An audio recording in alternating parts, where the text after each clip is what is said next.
اور آپ نے 4 سال بعد فون کیے۔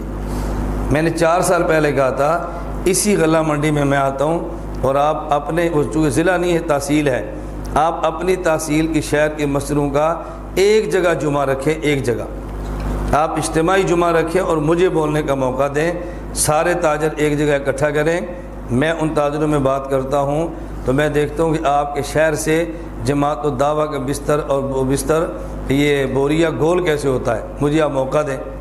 میں کہتا تھا آپ مانتے نہیں تھے، اب وہ جلسہ لے کر آ گئے، اب مجھے کہتے ہیں جی مولانا صاحب سے مشورہ کریں۔ میرا مشورہ اب بھی یہ ہے کہ آپ سرگودا مرکز میرے پاس آئیں اور بیٹھ کر میری بات سنیں، میں آپ کو بتاؤں کہ آپ نے اپنے ضلع میں کام کیسے کرنا ہے۔ ہنگامی طور پہ جلسہ کرنا ہے جو پاکستان میں خطباء کی کمی بھی نہیں ہے اور مناظرین کی کمی بھی نہیں ہے۔ آپ کسی خطیب کو بلا لیں، کسی مناظر کو بلا لیں، ہم اپنی طے شدہ ترتیب سے چلیں گے، ہم ہنگامی طور پہ کوئی کام کرنے کے لیے تیار نہیں ہیں۔ اس پر بسا اوقات مجھے بدنامیاں بھی مول لینا پڑتی ہے، الزامات بھی مجھے سہنا پڑتے ہیں، میں سارا کچھ سہ لیتا ہوں لیکن اپنی طے شدہ ترتیب سے کام کو بدلتا نہیں ہوں۔ اس لیے ہم کہتے ہیں اس کو اچھی طرح سمجھیں۔ اب وہ غیر مقلد مناظر کھڑا ہوا تو اس نے کہا جی ان کے پاس رفع الیدین کے دلائل نہیں ہیں، اس لیے کہتے ہیں سینے پر ہاتھ باندھنے کے لیے بات کرنی چاہیے اور اس مسئلے پر بات کرو۔ میں پھر کھڑا ہو گیا، میں نے کہا یہ جب مناظرہ شروع ہوگا تو پھر پتہ چلے گا نا کہ دلائل ہمارے پاس نہیں ہے، دلائل آپ کے پاس نہیں۔ ابھی تو ہم نے یہ طے کرنا ہے کہ مناظرہ کرنا کس مسئلے پر ہے، پہلے مسئلہ تو طے کریں، اور تو نے پہلے ہی ہمارے اوپر ٹھونک دیا فتویٰ کہ ان کے پاس دلائل موجود نہیں ہیں۔ تو علم الغیب تھوڑی جانتا ہے کہ ہمارے پاس دلائل ہیں یا دلائل موجود نہیں ہیں، لیکن بات ترتیب سے ہوگی۔ میں نے عوام کو پھر قائل کر لیا، لوگ پھر ہماری طرف متوجہ ہو گئے۔ جس لڑکے نے مناظرہ رکھا تھا میں نے اس کو بلا لیا، میں نے کہا تو بتا کن مسائل پہ مناظرہ ہے؟ تو اس نے کہا جی 4 پہ۔ میں نے کہا وہ بھی کہتا ہے 4 پہ، میں بھی کہتا ہوں 4 پہ، ادھر ہمارے مناظر ہیں ادھر ان کے مناظر ہیں۔ پھر سوال یہ ہے کہ ترتیب کے ساتھ کرنا ہے یا بغیر ترتیب کے کرنا ہے؟ ہم کہتے ہیں پہلے مسئلے پہ، پھر دوسرے مسئلے پہ، پھر تیسرے پہ، پھر چوتھے پہ۔ اس نے چھلانگ لگا کر کہا نہیں جی پہلے چوتھے پہ۔ تو ترتیب کے ساتھ چلیں، یہ آپ کہہ دیں بھی ہم پہلے 3 پر ہمارے پاس دلائل نہیں ہیں، یا دلائل تو ہے ہم تیاری نہیں کر سکے، ہماری آپ سے لڑائی تھوڑی ہے۔ آپ کہہ دو بھی پہلے 3 مسئلوں پر ہماری نہیں تیاری، آج چوتھے پر کر لو اور باقی 3 پر بعد میں کریں گے، ہم کر لیتے ہیں، کیا فرق پڑتا ہے؟ لیکن بات ترتیب سے ہوگی، بات ترتیب سے ہوگی۔ اب ایک اور میں غیر مقلد کھڑا ہوا تو مجھے کہنے لگا کہ مولوی صاحب مناظرہ آپ نے کرنا ہے؟ میں نے کہا نہیں۔ تو آپ دلچسپی اتنی کیوں لیتے ہیں؟ میں نے کہا میں نے مناظرہ کروانا ہے، کروانے والے کی دلچسپی زیادہ ہوتی ہے، کرنے والے کی کم ہوتی ہے۔ تو میں نے کروانا ہے، میرے علاقے کا مسئلہ، مجھے دلچسپی تو لینی پڑے گی نا۔ تو پھر ہمارے مناظر بیٹھ کے نا تماشا بڑے خوش ہو رہے تھے کہ اس نے نا سین کو پکڑ لیا۔ تو پھر ہمارے وہ غیر مقلد مناظر کہنے لگے کہ آپ مناظر ہیں؟ میں نے کہا نہیں۔ صدر مناظر ہیں؟ میں نے کہا نہیں۔ معاون مناظر ہیں؟ کہتا نہیں۔ تو کہتا ہے پھر آپ کا مناظر کھڑا ہونا وہ بات کرے، آپ بات کیوں کرتے ہیں؟ اچھا اللہ کی شان یہ، جب میں نے پہلے کہا تھا نا کہ ہمارے 4 عنوان ہیں اور غیر مقلد چوتھا عنوان چھیڑا ہے، تو پہلے عنوان پہ ان کے بعد دلائل نہیں ہے، یہ دلائل کی تیاری نہیں ہے۔ اس وقت غیر مقلد مناظر کھڑا ہوا اور وہ کہنے لگا یہ تو جب مناظرہ ہوگا نا تو پھر پتہ چلے گا ہمارے پاس دلائل ہیں یا نہیں اور ہماری تیاری ہے کہ نہیں، جب شروع ہوگا تو پھر آپ کو سمجھ آئی۔ اب میں نے اسی جملے کو پکڑ لیا، میں نے کہا مولانا ابھی آپ پہلے فرما چکے ہیں، ابھی مناظرہ شروع نہیں ہوا، مناظرہ شروع ہوگا نا تو پھر پتہ چلے گا دلائل ہیں یا نہیں۔ تو جب مناظرہ شروع ہوگا تو مناظر بات کریں گے نا، ابھی تو مناظرہ شروع نہیں، اس لیے میں بات کر رہا ہوں۔ جب تک مناظرہ نہیں شروع ہوتا میں بات کروں گا، جب شروع ہوگا تو پھر مناظر بات شروع کر دیں گے۔ اس قدر وہ ہیچ ہوئے نا آپ اندازہ نہیں کر سکتے۔ بالآخر ہم ان کو اسی مسئلے پر لے آئے کہ آپ سینے پر ہاتھ باندھنے کا مسئلہ ثابت کریں۔ اب انہوں نے دھوکہ کیا دیا، انہوں نے لکھ دیا کہ سینے پر ہاتھ باندھنا سنت ہے۔ میں نے کہا آپ نے یہ بھی دھوکہ دیا، سینے پر ہاتھ باندھنا ثابت ہے۔ میں نے کہا آپ نے یہ دھوکہ دیا۔ آپ کا دعویٰ یہ نہیں ہے کہ سینے پر ہاتھ باندھنا ثابت ہے، آپ کا دعویٰ یہ ہے کہ سینے پر ہاتھ باندھنا سنت ہے۔ ثابت ہونا اور ہوتا ہے اور سنت ہونا اور ہوتا ہے۔ اس پر میں نے عوام کو مثالیں دے کر بات سمجھانی شروع کر دی۔ جب آپ کا کبھی گفتگو کرنی پڑ جائے نا، ہمارے لوگ دوران گفتگو مولوی کو دیکھتے ہیں، میں کہتا ہوں دوران گفتگو سامنے مولوی کو نہ دیکھا کریں، دوران گفتگو عوام کو دیکھا کریں۔ اس پر وہ مولوی کتنا پریشان ہوتا ہے آپ اندازہ نہیں کر سکتے۔ کیوں؟ مناظرے سے مقصود تو عوام کو سمجھانا ہے نا، آپ عوام کو قائل کر لیں اور اس سے عوام چھین لیں، یہ ہے آپ کی کامیابی۔ ہمارے ساتھ یہ نہیں دیکھتے عوام کیا چاہتی ہے، وہ دیکھتے ہیں مولوی کیا چاہتا ہے۔ وہ تو سمجھتا ہے کہ وہ حق پر نہیں ہے لیکن پھر بھی ڈٹا ہوا ہے۔ اس لیے دوران گفتگو آپ عوام پر توجہ دیا کریں اور عوام سے تائید کریں، میں نے بات ٹھیک کی ہے، آپ کو بات سمجھ آ رہی ہے، میں صحیح بات کہہ رہا ہوں، ان کو متوجہ کریں۔ اس نے پھر سٹ پٹانا ہے، آپ مجھے مخاطب کریں نا، مجھ سے پوچھیں نا، ان سے کیوں پوچھتے ہیں؟ انہوں نے کہا بات ان کو سمجھانی ہے، تجھے تو سمجھانی نہیں ہے، تو جن کو سمجھانی ہے ان سے پوچھیں گے نا۔ میں اس لیے گفتگو کا طریقہ بتا رہا ہوں بار بار کہ آپ نے بات کرنی کیسے ہے۔ تو غیر مقلد کہتے ہیں 4 مسئلے مسلک اہل حدیث کے پھول ہیں، اور ان پھولوں کی خوشبو سے مسلک معطر ہوتا ہے اور اس کی خوشبو سے مسلک دنیا میں پھیلتا ہے۔ تو پہلے پھول پر ہم بات کر لیتے ہیں، یہ پہلا پھول ہے کیا؟ آپ پہلے بات سمجھ لیں کہ اس مسئلے پر غیر مقلدین کا مسئلہ کیا ہے اور ہمارا مسئلہ کیا ہے۔ جب آپ عوام میں یہ بات کریں نا، آپ نے عوام میں بات کیسے سمجھانی ہے ذرا وہ سمجھ لیں، دلائل بھی دیں اور مسئلہ بھی سمجھ لیں۔ عوام سے کہیں کہ ہم پورے دین کی بات کرتے ہیں اور یہ ادھورے دین کی بات کرتے ہیں۔ اگر آپ ان کے پاس جائیں گے تو یہ بتائیں گے ہاتھ کہاں باندھنے ہیں، ہمارے پاس آؤ گے تو ہم بتائیں گے ہاتھ کہاں باندھنے ہیں اور ہاتھ کیسے باندھنے ہیں۔ اب عوام کو بات سمجھ آ رہی ہے نا؟ ان کے پاس جاؤ گے تو وہ کہیں گے ہاتھ کہاں باندھنے ہیں، اور ہمارے پاس آؤ گے تو ہم بتائیں گے ہاتھ کہاں باندھنے ہیں اور ہاتھ کیسے باندھنے ہیں۔ ان کے پاس حدیثیں تھوڑی ہیں، مسئلہ تھوڑا بتانا ہے، ہمارے پاس حدیثیں زیادہ ہیں، اس لیے ہم نے مسئلہ پورا بتانا ہے۔ ہمارے امام اعظم ابو حنیفہ رحمۃ اللہ علیہ بہت بڑے فقیہ اور بہت بڑے محدث تھے، ان کے پاس ذخیرے احادیث کا موجود ہوتا تھا، اس لیے امام صاحب اس انداز میں مسئلہ بیان فرماتے کہ کسی حدیث پر عمل رہ نہ جائے بلکہ ساری احادیث کو امام صاحب جمع فرما لیتے تھے۔ یہ جب آپ تمہید باندھیں تو ساتھ 1-2 مثالیں بھی دے دیں، ساتھ 1-2 مثالیں۔ میں آپ کو وہ ترتیب بتا رہا ہوں کہ آپ کو مسئلہ بھی سمجھ آ جائے اور آپ اپنے علاقے میں جائیں تو آپ کو عوام کو سمجھانے کا طریقہ بھی آ جائے۔ ایک مثال دیں، مثلا رسول اللہ صلی اللہ علیہ وسلم کا کلمہ اس امت میں سب سے پہلے کس نے پڑھا ہے؟ آپ اس میں دیکھو گے تو تاریخی روایات مختلف ہیں۔ بعض روایات سے پتہ چلتا ہے کہ سب سے پہلے کلمہ حضرت ابو بکر صدیق رضی اللہ عنہ نے پڑھا ہے، اور بعض روایات سے پتہ چلتا ہے کہ سب سے پہلے کلمہ ام المومنین امی خدیجۃ الکبریٰ رضی اللہ تعالی عنہا نے پڑھا ہے۔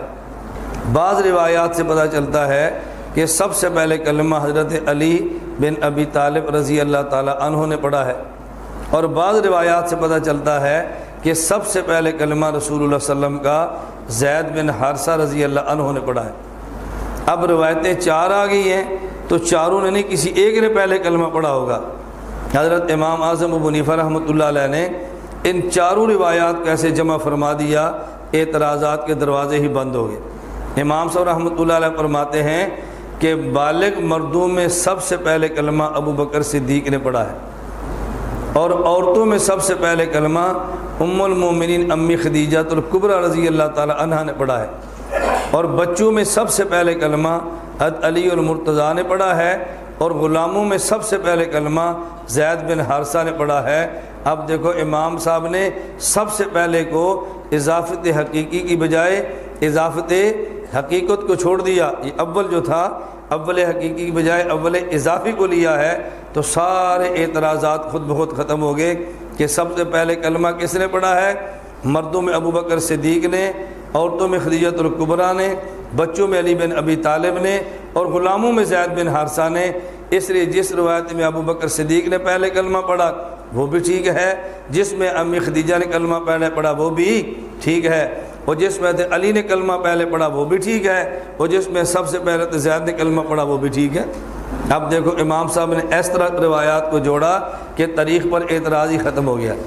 یہ جب بات سمجھائیں گے نا، اب امام صاحب کی عظمت لوگوں کے دل کے اندر آنا شروع ہو جائے گی کہ امام ابو حنیفہ کتنے بڑے آدمی تھے۔ اس کے بعد آپ اپنا مسئلہ شروع کر دیں۔ پہلے تمہید بڑی مضبوط باندھا کریں۔ آپ نے 4 منزلہ عمارت بنانی ہے تو بنیاد کمزور ہو تو عمارت اوپر جاتی ہے، یا بنیاد مضبوط ہو تو عمارت اوپر جاتی ہے؟ اس لیے کسی بھی تقریر کے لیے تمہید کا مضبوط ہونا بہت ضروری ہے۔ پہلے تمہید مضبوط فرما لیں، اس کے بعد اپنی تقریر شروع کر دیں۔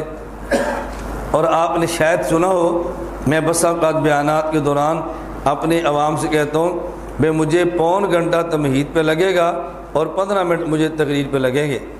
تمہید میری بہت لمبی ہے، تقریر میری بہت چھوٹی ہے۔ اس پر لوگوں کو تعجب ہوتا ہے کہ ایسا خطیب ہے کہ جس کی تمہید لمبی ہے اور تقریر چھوٹی ہے۔ ہم تو سوچتے ہیں کہ تمہید چھوٹی ہوتی ہے اور تقریر لمبی ہوتی ہے، اور اس مولوی کی تمہید لمبی ہے اور تقریر چھوٹی ہے۔ ذرا اب بات توجہ سے آپ نے سمجھنی ہے، کہنا بھی تمہید میں باندھ رہا ہوں، یہ بنیادی باتیں آپ سماعت فرما لیں، آئندہ آپ کو تقریر سمجھنے میں دیر نہیں لگے گی۔ تمہید لمبی ہو، تقریر چھوٹی ہو، یہ رسول اللہ صلی اللہ علیہ وسلم سے ثابت ہے۔ اللہ کے نبی کی تمہید لمبی ہے اور تقریر چھوٹی ہے، یہ رسول اللہ صلی اللہ علیہ وسلم سے ثابت ہے۔ جب نبی کریم صلی اللہ علیہ وسلم نے سب سے پہلی تقریر کی تو اللہ کے نبی نے تقریر سے پہلے کچھ باتیں فرمائی۔ نمبر 1، لبثت فیکم عمرا، اے مکہ والوں میں تمہارے اندر زندگی کا ایک حصہ گزار چکا ہوں، 40 سال۔ حل وجدتمونی صادقا ام کاذبا، مجھے تم نے کیسا پایا ہے؟ میں پھر آپ کو توجہ دلاؤں گا کہ ترجمہ کرنا سیکھیں۔ حل وجدتمونی صادقا ام کاذبا، عام بندہ ترجمہ کیسے کرتا ہے؟ آپ نے مجھے سچا پایا ہے یا جھوٹا؟ اب یہ ترجمہ کرتے آدمی کا کلیجہ ہل جاتا ہے، یہ لفظ کہتے بھی آدمی کو جھجک محسوس ہوتی ہے۔ اب ترجمہ کریں، لبثت فیکم عمرا، میں تمہارے اندر 40 سال رہ چکا ہوں۔ حل وجدتمونی صادقا ام کاذبا، مکہ والوں بتاؤ تم نے مجھے کیسے پایا ہے؟ بتاؤ مجھے تم نے کیسے پایا ہے؟ 2 جملے ہو گئے۔ اہل مکہ نے کہا جربناک غیر مرہ، ہم نے کئی بار آپ کو آزمایا ہے، ما وجدنا فیک الا صدقا، جب بھی آزمایا تو محمد تجھے سچا ہی پایا صلی اللہ علیہ وسلم۔ کتنے جملے ہو گئے؟ 4 ہو گئے۔ لبثت فیکم عمرا، حل وجدتمونی صادقا ام کاذبا، جربناک غیر مرہ، ما وجدنا فیک الا صدقا۔ اب تقریر شروع ہونے لگی ہے، قولوا لا الہ الا اللہ تفلحوا، قولوا لا الہ الا اللہ تفلحوا۔ تقریر کا جملہ ایک ہے، تمہید کے جملے 4 ہیں۔ تو معلوم ہے کبھی تمہید لمبی ہوتی ہے، تقریر چھوٹی ہوتی ہے۔ میں نے آپ کو اس جملے پہ دلیل دے دی ہے نا، یہ دلیل اس لیے دیتا ہوں تاکہ علماء کے ذہن میں اشکال نہ کہ کیسا مولوی ہے غلط باتیں کرتا ہے۔ آدمی پوری دلیل سے بات کرتا جائے تو پھر الجھنیں کبھی پیدا نہیں ہوتی۔ اب ان سے یہ بات کہو کہ دیکھو میں نے تمہید باندھی ہے، اب آپ تقریر سنو۔ حضرت امام اعظم ابو حنیفہ رحمۃ اللہ علیہ یہ بات فرماتے ہیں، غیر مقلد کہتے ہیں کہ ہاتھ سینے پر باندھنے ہیں، امام صاحب فرماتے ہیں نہیں، ہاتھ ناف کے نیچے باندھنے ہیں۔ غیر مقلد کہتے ہیں ہاتھ سینہ پر باندھنے ہیں، اور امام صاحب فرماتے ہیں ہاتھ ناف کے نیچے باندھنے ہیں۔ صرف اتنی بات نہیں بلکہ فرمایا کہ ناف کے نیچے باندھنے ہیں، اور باندھنے اس طرح ہیں کہ دائیں ہاتھ کی ہتھیلی بائیں ہاتھ کی ہتھیلی کے پشت پر آ جائے، دائیں ہاتھ کی ہتھیلی کے اندر کا حصہ بائیں ہاتھ کے پشت پر آ جائے، دائیں ہاتھ کا انگوٹھا اور چھوٹی انگلی اس سے بائیں ہاتھ کو گھٹے سے پکڑ لیں۔ نمبر 3، دائیں ہاتھ کی درمیانی 3 انگلیاں بائیں ہاتھ کی کلائی پہ رکھ لیں، اور نمبر 4، ہاتھ ناف کے نیچے باندھ لیں۔ تو غیر مقلدین نے بتایا ہاتھ کہاں باندھنا ہے، اور امام صاحب نے فرمایا ہاتھ کہاں باندھنے ہیں اور کیسے باندھنے ہیں۔ انہوں نے صرف کہاں کی بات کی ہے، اور امام صاحب نے کہاں کے ساتھ کیسے کی بات بھی کی ہے۔ یہ کہاں لکھا ہوا ہے؟ کتاب الاسحار بروایت امام محمد۔ امام محمد رحمۃ اللہ علیہ فرماتے ہیں وَيَضَعُ بَطْنَ كَفِّهِ الْأَيْمَنِ عَلَى رُسْغِهِ الْأَيْسَرِ تحت السُّرَّةِ، دائیں ہاتھ کی ہتھیلی کے اندر والے حصے کو بائیں ہاتھ کے گھٹے پر رکھے، یہ گھٹا خود بہت نیچے آئے گا، رکھے ناف کے نیچے، فَيَكُونُ الرُّسْغُ فِي وَسْطِ الْكَفِّ، اور یہ آدمی کا گھٹا جو ہے یہ ہتھیلی کے نیچے آ جائے، یا ہتھیلی سے مراد 7 انگلیاں ملا لیں گے، ہاتھ کے نیچے آ جائے تو بات سمجھنی بہت آسان ہو جائے گی۔ کیوں؟ اس کی وضاحت مزید عمدۃ القاری میں علامہ بدر الدین عینی رحمۃ اللہ علیہ فرماتے ہیں وَاسْتَحْسَنَ كَثِيرٌ مِّن مَّشَائِخِنَا، ہمارے بہت سارے اکابر اس بات کو پسند فرماتے ہیں بِأَن يَضَعَ بَاطِنَ كَفِّهِ الْيُمْنَىٰ عَلَىٰ كَفِّهِ الْيُسْرَىٰ، اپنے دائیں ہاتھ کی ہتھیلی کے دائیں ہاتھ کی ہتھیلی کو بائیں ہاتھ کی پشت پر رکھے، وَيَحْلِقُ بِالْخِنْصَرِ وَالْإِبْهَامِ عَلَى الرُّسْغِ، اور انگوٹھے اور چھوٹی انگلی کے ساتھ یہ گھٹے کے اوپر ہلکا باندھ لے، یعنی اس کو پکڑ لے۔ اب ہمارے یہاں 4 چیزیں ہو گئی۔ نمبر 1 دائیں ہاتھ کی ہتھیلی بائیں ہاتھ کی پشت پہ رکھ لے۔ نمبر 2 دائیں ہاتھ کا انگوٹھا اور چھوٹی انگلی اس سے بائیں ہاتھ کو گھٹے سے پکڑ لے۔ نمبر 3 دائیں ہاتھ کی درمیانی 3 انگلیاں بائیں ہاتھ کی کلائی پہ رکھ لے، اور نمبر 4 اس کو ناف کے نیچے باندھ لے۔ اب ہمارے یہاں 4 چیزیں کیوں ہیں؟ اس کی وجہ حضرت امام اعظم ابو حنیفہ رحمۃ اللہ علیہ کے پاس احادیث 4 قسم کی ہیں، تو امام صاحب نے مسئلہ ایسے بتایا کہ چاروں احادیث پہ عمل کرنا آسان ہو گیا۔ یہ 4 احادیث کون سی ہیں؟ نمبر 1 صحیح بخاری، باب وضع الیمنی علی الیسری، حضرت سہل بن سعد رضی اللہ عنہ فرماتے ہیں کان الناس یؤمرون ان یضع الرجل الید الیمنی علی ذراعہ الیسری فی الصلاۃ، لوگوں کو حکم دیا جاتا تھا، جب صحابی کے نا حکم دیا جاتا تھا، اس کا معنی یہ تھا کہ نبی پاک صلی اللہ علیہ وسلم کی طرف سے یہ حکم تھا۔ حکم یہ تھا ان یضع الرجل الید الیمنی، آدمی اپنا دایاں ہاتھ اپنی بائیں کلائی پر رکھے فی الصلاۃ، نماز میں۔ ایک حدیث آ گئی کہ دائیں ہاتھ کو بائیں بازو کلائی بائیں بازو پر رکھے، ایک حدیث آ گئی۔ نمبر 2 صحیح ابن حبان، سنن نسائی، سنن ابی داؤد، حضرت وائل بن حجر رضی اللہ عنہ فرماتے ہیں لَأَنظُرَنَّ إِلَىٰ رَسُولِ اللَّهِ صلی اللہ علیہ وسلم کیف یصلی، میں نبی کریم صلی اللہ علیہ وسلم کو دیکھتا کہ آپ نماز کیسے پڑھتے ہیں۔ آپ نماز، میں نے کہا تھا نا کہاں بھی دیکھنا ہے اور کیسے بھی دیکھنا ہے، کیفا کیسے نماز پڑھتے تھے۔ فنظرت الیہ، میں نے دیکھا، قام رسول اللہ صلی اللہ علیہ وسلم کھڑے ہوئے، فکبر تکبیر تحریمہ فرمائی اللہ اکبر، ورفع یدیہ، اور اپنے ہاتھوں کو اٹھا لیا، حتی حاذتا اذنیہ، یہاں دیکھو من کے بھی کا لفظ موجود نہیں ہے، حتیٰ کہ آپ کے ہاتھ آپ کے کانوں کے برابر چلے گئے۔ ثم وضع یدہ الیمنی، پھر اللہ کے نبی صلی اللہ علیہ وسلم نے اپنے دائیں ہاتھ کو رکھا علی کف الیسری، اپنی بائیں ہتھیلی پر، والرسغ، اور گھٹے پر آگے، والساعد، اور کلائی اور بازو پر۔ تو نبی پاک صلی اللہ علیہ وسلم نے ہاتھ ایسے رکھا کہ دائیں کی پشت پر بھی آیا، گھٹے پر بھی آیا، اور کچھ ہاتھ آپ کا بازو کے اوپر بھی تھا۔ 2 حدیثی ہو گئی۔